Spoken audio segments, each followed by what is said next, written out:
Hello everybody and welcome to my channel. Again, we have the weird space that we were filming this in because, like I said in all my other videos so far, I am moving. I am moving out of Charlotte and we are moving somewhere I am much more excited to move and live. So our house is a complete mess because we have got to move everything out so we can get it staged and get pictures taken and actually put it up on the market. So that is supposed to be happening in the next 2 weeks. So everything is just an absolute mess. And I cannot film in my library because it really isn't a library anymore. There are no books in there.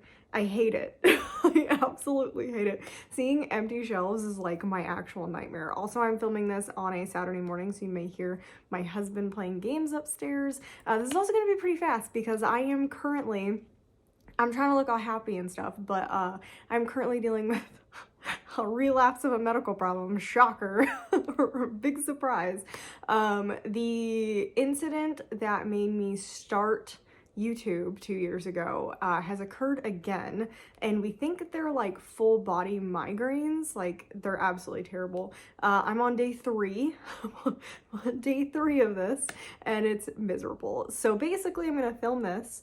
I'm going to go upstairs, lay down and watch Resident Alien because it's making me laugh, and that's my goal in life right now, is to laugh while I want to scream. So we're trying to keep it light. We're trying to keep it light in here. I don't like talking about my health problems because I feel like this channel for me is like an escape from those things, and I feel like a lot of other people also watch booktube and YouTube to escape from their own problems as well. So I don't like watching when people have medical problems. I tend to like skip over if someone's having a problem just because I don't want to be reminded of my own problems. So that's all I'm gonna say about that. Hopefully we're gonna get better. I have a neurology appointment. I was very lucky and able to get a neurology appointment for Monday. So it's only 2 days away. Hopefully I'll feel better in 2 days. But I'm gonna really talk to him about what the heck is going on, because this is like the 2.5 of these full body possibly migraines that I've had. Because like I said, I had one. I love how I said I wasn't gonna talk about it. I had one March 2022. Very strange. It was significantly worse than this. It was the first one I ever had in my entire life. I've had normal migraines before, but nothing like this. That's actually why I stopped working 3rd shift, because being up all night was not doing good things, because it actually was triggered after working a couple of night shifts in a row. Did not want to do night shift anymore, so that actually did that. And then I had a half of one when I injured my leg. So I also have kind of an update on that. This happened back in October. I didn't do much in October either because I had an unknown injury that no one would diagnose me with, but I ended up going to see a spine doctor like 2 weeks ago, and he said I have L5-S1 radioticulitis, something like that, because it's not like a compressed nerve exactly. It's partially compressed, they think, but nothing's showing up on tests. They don't know 100%, but I have all the symptoms of L5-S1. So they think I have that in my leg, which is probably what caused a mini full body migraine. That one didn't last very long. That lasted a couple of days, and it wasn't as bad as this one or the one back in 2022. So I don't know what triggered this one. I don't know. There's a lot of different things. I'm under a lot of stress, packing, moving, the injury that I'm still dealing with in my leg because it still hasn't gone away. So there's just a lot going on, and then I was just on vacation before that. So just a lot of different things could have triggered whatever this is. So that's about it. I love how I said I wasn't going to talk about it, but that was kind of, I know some of you have been waiting for an update, and I promised one like forever ago. Again, I don't like talking about it, but now that I've had another medical episode, and we're moving, I don't know how much I'm gonna be uploading. So this is probably a good time to go back and watch old videos if you really want to see my face. I'm gonna try and get out a video at least once a week. Hopefully more. I just don't see that happening. I only read 4 books in February because of vacation and because of this medical stuff that's going on. It's just really difficult to focus and read. I'm not one of those people who can read and be in pain at the same time. I have to be able to focus when I read. Let's talk about the stuff that you actually came here for. I don't know, some of you may have come here for the medical update, I don't know, but I'll put like timestamps just in case some people don't want to listen to that, because I don't even want to listen back to it when I edit this. So I'm gonna put timestamps, but let's actually get into the reading for this month. I did continue my crusade of DNFing. I DNF'd 3 books and I read 4 books. So not great, and I'm considering the Mindfuck series 1 book for the purposes of this, because to me they read more like parts instead of separate books. So that is 1 book to me. My numbers would be a lot better if they were individual books, but we're not doing that. Okay, so let's talk about the ones that I DNF'd first. So 2 of them were actually arcs, e-arcs that I got from NetGalley. I am not having a good time with NetGalley books. I don't know if it's like the quality of writing is going down, or I don't know what's going on, but I've watched a couple other people reading e-arcs and they're also not having great luck. So that kind of has me concerned about books that are coming out in the future, like the quality and the content. But I don't know. I don't know. I've had already a really weird reading year. I'm really hoping that gets better. I really miss reading and like really enjoying reading. So the first book that I DNF'd is a novella length. I think it was like 170 or 200, about 200 pages. Small Gods of Calamity. I was really excited about this one, but I was very bored reading it, and I literally think I made it to 100 pages, and I was just like, I don't even want to read 100 more to finish this. I think it's gonna be for some people, but specifically for me, I didn't love it. But this one is following a like kind of detective. I'm trying to like think exactly how to describe this. Yeah, he is a detective, but he has this really weird reputation in his in the police department, and no one wants to work with him because he can see or notice like ghostly apparition kind of things. So what's happening in this is they think this is a case of the murder occurred because of some ghostly intervention, or like a parasite, some sort of supernatural parasite, and they have to solve like what's exactly going on with the supernatural parasite. And it's just kind of weird. Like, I didn't love it. I thought it would be more interesting, and I just wasn't as interested in it as I thought I was. And I feel like I'm missing a ton of background, and that might be due to like how short the book is, but I feel like there's a lot of background that would have made this really interesting, and it just wasn't there. So I just wasn't interested in continuing it, so I DNF'd it. The next one that I DNF'd, I shouldn't have even picked it up. I wanted to listen to something short and kind of interesting out of my comfort zone while I was at work.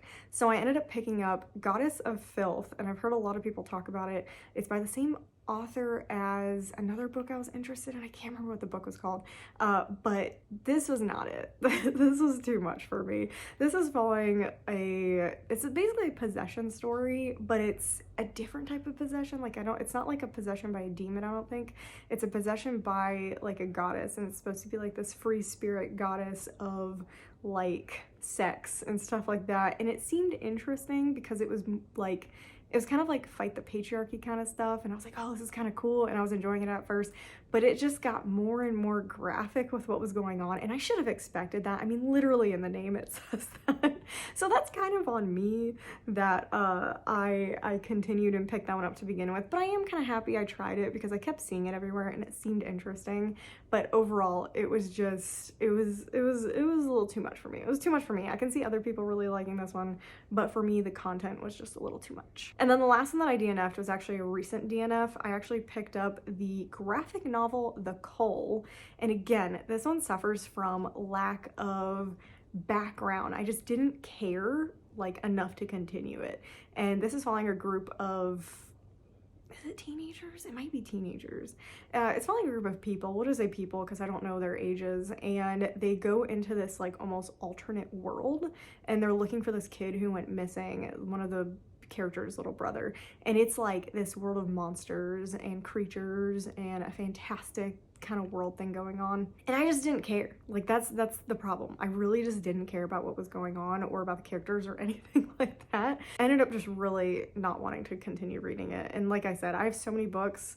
I only have so much time to read all those books, especially arcs. And so for this one, it was just a problem of, this is not my type of graphic novel that I would want to read. And I also just really needed some backstory. And I'm sure we would get backstory later, but I need to care about them now to actually start it. So for me, it just didn't work. Okay, that is everything that I DNF'd this month. We are moving on to the books that I actually read. And I think One of them is an e-arc, so we'll do the e-arc first. And I did a whole video about this. It didn't get a ton of views, but that's okay. I really enjoyed making the video and actually reading the stories. And it was a short story collection, and it is called The White Guy Dies First. I was so excited about this. I've seen a couple people read it already.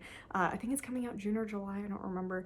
And it was just fun. It was a really fun anthology collection of basically flipping horror stories on their head. It's not as bad now, but there's a history of the Black characters or the people of color in horror stories dying first and seemingly not being important characters. And they definitely aren't normally the ones that survive, like the slashers and stuff like that. So this kind of took that idea and made it so that the white characters are the ones that died first, or revenge stories or stuff like that. And it's just really fun. It's fun. There were some highs and there were some definite lows, but that's kind of, you're always going to have that in an anthology. So I ended up really enjoying myself. I would definitely recommend this one when it comes out, or if you can get an e-arc on NetGalley. It was just a fun time if you want to read some horror short stories. Okay, moving on to the physical copies. We will start with what I read most recent to oldest, because the oldest was a 5-star, which was really exciting. I'm really glad I got a 5-star off the bat in February. But we will start with what I just read and what I just released a video on, which did a little better than I thought. Normally my vlogs do worse than other videos, and the last 3 videos have been vlogs, shocker. But this one actually did okay, probably because this is just a very, people have a lot of thoughts about this series. But I read the Mindfuck series by St. Abbey. I ended up giving this a 2 stars overall. I definitely liked the beginning of the book better than the end of it, which is apparently the opposite of everyone else. Everyone else is like, get through the first 2 books and you'll love the ending. I didn't love them. I liked the first 2 books, and then the last 3 were not it. But this is following our main character, can't even remember her name, Lana, who is a serial killer, and we are also following her eventual boyfriend, FBI agent Logan, and he is on her case. So she is trying to hide the fact that she's a serial killer while also going about her business and dating him, and he is trying to catch her unknowingly to him. So it sounds fun. It's not. I also would classify this as dark romance. There are definitely some scenes in here that are incredibly triggering. Don't read this if you have any type of sensitivity to anything, except for there's no animal death. There was no animal death.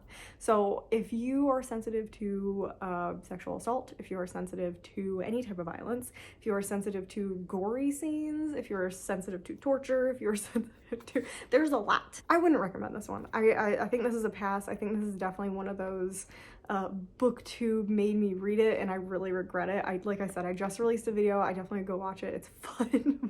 I'm all over the place in it. And I do talk about spoilers at the end, but it's like marked, so you don't actually have to watch them. But yeah, I just wouldn't recommend it. I don't think it's very good. If you like dark romance, I feel like there's other better dark romances. It's not my thing. I wouldn't read them. But if you do like dark romance, because a lot of people do, this is probably not the one you want to read. The next book that I read, and again, I have a whole spoiler vlog for it, is finally read Crescent City. Finally read Crescent City.